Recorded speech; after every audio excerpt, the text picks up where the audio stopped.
Hey guys, we're here at the Sprott Conference. I'm here with resource legend Keith Neumeyer, CEO and president of First Majestic Silver. We're going to talk about silver today. Keith, thanks for joining me. Oh, it's always a pleasure to talk to you. Keith, a lot of people are uncertain about what's going on with silver. We had an exciting year last year with the stocks and coming off its low there. Tell us what's going on with silver. A lot of people are very interested in it, and it's a favorite, as you know, in the resource sector.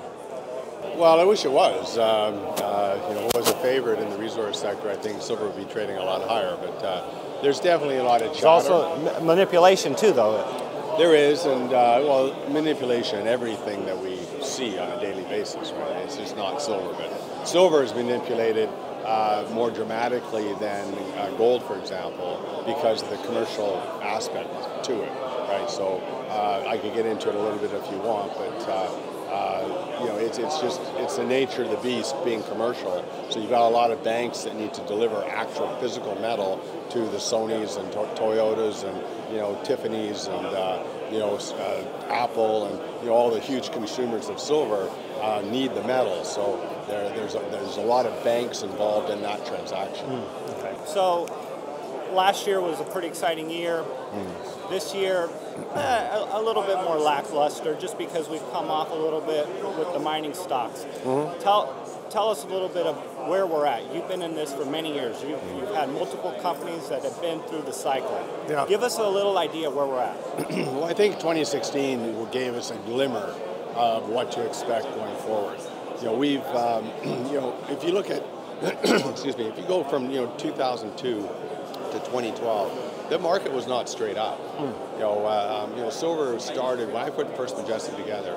Silver was $5 an ounce, and I predicted it would hit 50, which it did. It took 10 years, mind you. It was until 2011, April 2011, where silver hit 50 bucks. I didn't predict silver would correct the way it did. It got all the way down to 1330 in January of 2016. So it was pretty devastating. I remember First Majestic was down 24% in January of 2016. Yeah. And I'm looking at the market going, this is just absolutely crazy. Yeah. And I was putting First Mining together at the time. So I am buying up gold assets for First Mining, and I'm trying to cut costs like crazy at First Majestic so that we're selling ounces profitably, because if you're producing silver, you don't want to have a loss selling it, right? So I'm looking everywhere to save $1, and then within a month the market started to turn, and our stock went from $4. Actually, I think it was about $3 US, because I think in Canadian, so about 4 Canadian, 3 US approximately, and it went to 20 US within 6 months. Yeah. And silver went from 13.50, let's say, to 21. Jeez. So it went up $7. Silver went up $7, and the stock went up $17. Clear example of upside leverage to the mining sector. Huge. Okay, so tell us a little bit about your company, First Majestic Silver. The opportunity that investors have. Obviously, we're further down the road now than we were in 2016, 2015. Where's the company now, and where's the opportunity for people here and in the audience who want that upside leveraged exposure? So I say it all the time. The mining sector. Well, it's like any business. I shouldn't point fingers at the mining sector, but as investors have to be smart. They have to look at management teams that have created wealth in the past. You get told a great story with investors walking around this conference. A lot of these companies I've never even heard of, quite frankly. But the first thing I do is look at the management team. And I know most people in the mining business. So if I don't know them, then I'll start asking around. I'll get on Google. I'll go into the management circular. I'll see what their salary is. I'll see how much stock they have. I'll look at the insider trading reports, see if they're active in the market. So that's what I do first, before I even look at the asset. Because I know that a good management team could make a marginal asset quite exciting, while a poor management team could destroy a great asset. Jeez. I know that. So you've got to look at the management first.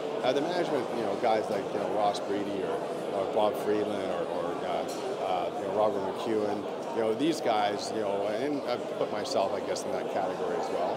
But these guys have created, real wealth, and they've created hundreds and hundreds of millionaires during their careers, and it's documented, right? So it's easy to find out.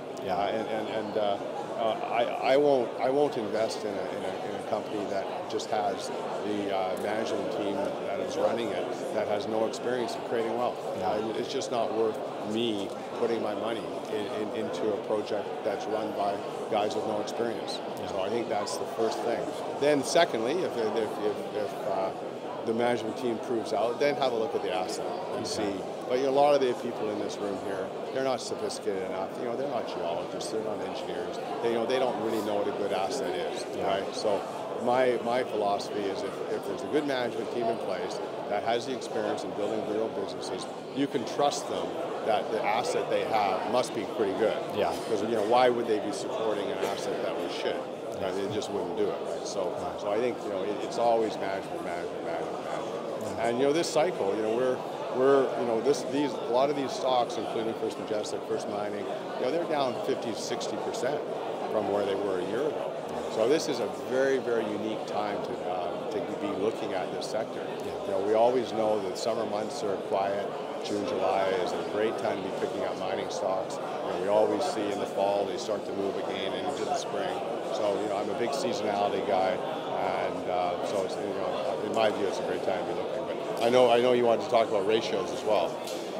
Yes. So right now the gold to silver ratio 75 to 1. And so what is your thought on that? That's not historically what we've seen. We've seen that, we've gotten used to that number lately. But what are your thoughts on where that will eventually go? Yeah, I'm well spoken on this, or at least I speak a lot about this. Whether it's well or not, time will tell. But we're mining 9 to 1. So for every 1 ounce of gold we're mining 9 ounces of silver. And every time the ratio gets up into the 80 range, it always collapses, to whatever number. The last time it got up to the 80 range, it collapsed all the way down to 31, and that was in April of 2011 when silver hit $50. So you can pull out a chart. You can go on the internet. The listeners to this interview can go on the internet and then pull out 20-year charts on silver or gold, and just look at it for themselves. It's quite fascinating, actually. So I think that this is at this type of ratio, even though I'm a bull on gold, I would be much, much more focused on buying good quality silver equities right now.